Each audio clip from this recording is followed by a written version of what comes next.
All-important fishing area. We got a lot of boats there weathering out the surge in the waters and the winds. Good morning again, Ron.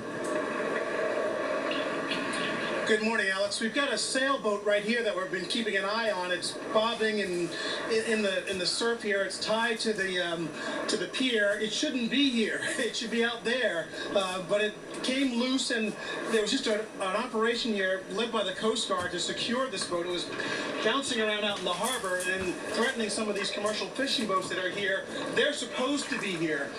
This is a protected harbor that a lot of these boats have come to for safe haven during the storm. They're from up and down the East Coast.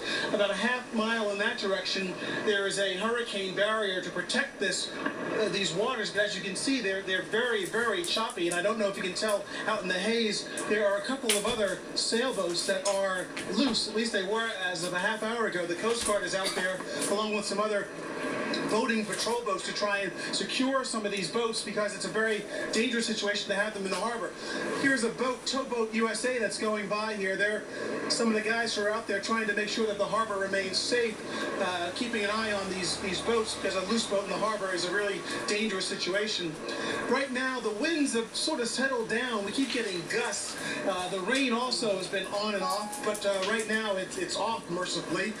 The bigger threat to Massachusetts actually may be inland, as you were talking about, Alex. There is a mudslide. There are rivers, inland rivers that are flooding. The big threat to the state of Massachusetts, some thought, was going to be inland, where they were expecting rain up to 11 or 12 inches. As I understand it, the track of the storm is taking it west of Springfield, Massachusetts, which is very far west, away from the coast. Real bad situation there potentially, because Springfield is a place that had tornadoes back in June, so now they're dealing with a hurricane, a lot of rain. So again, we're keeping an eye on this harbor. As you can see, there are boats out patrolling, trying to make sure that all these other boats are moored and docked and secured, battened down, the old saying, batten down the hatches, because there's a real threat of boats loose in this harbor causing some big problems. Yeah, but Alex? Ron, I'm glad that your cameraman keeps his camera trained on that boat, because if he doesn't mind going back to it, I mean, Ron, look at that boat. The wind is still significant enough. Not only that, but there's just the surge and the storm itself churning up those waters. That boat looks like it's not exactly able to go precisely where it wants to go.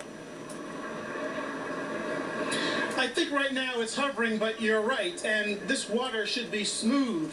I've come down to this harbor a lot over the years because there's a passenger ferry boat that leaves here from Martha's Vineyard that you can catch just down the road from here. And this harbor is usually very smooth and secure, but today, of course, it's not, and they were expecting maybe the waters to rise up to 4 feet more before this is all over. The storm is going to be with this part of the world for another 8 to 10 hours or so, I believe the forecasters are saying, till about 11 o'clock tonight or so. But that boat is on patrol. It's supposed to be out there. They're trying to make sure that all these boats are moored. It seems perfectly safe. The danger is if one of these sailboats comes loose. And right now, it just passed a fishing boat, the one with the orange trim on the side there. A little while ago, the Coast Guard was trying to make sure that that boat was secured. It seems to be now. And again, these guys on Towboat USA, whatever that is, who knew there was something called Towboat USA? But anyway, they're out there doing their job, making sure this harbor remains safe. Yeah. Alex? Well,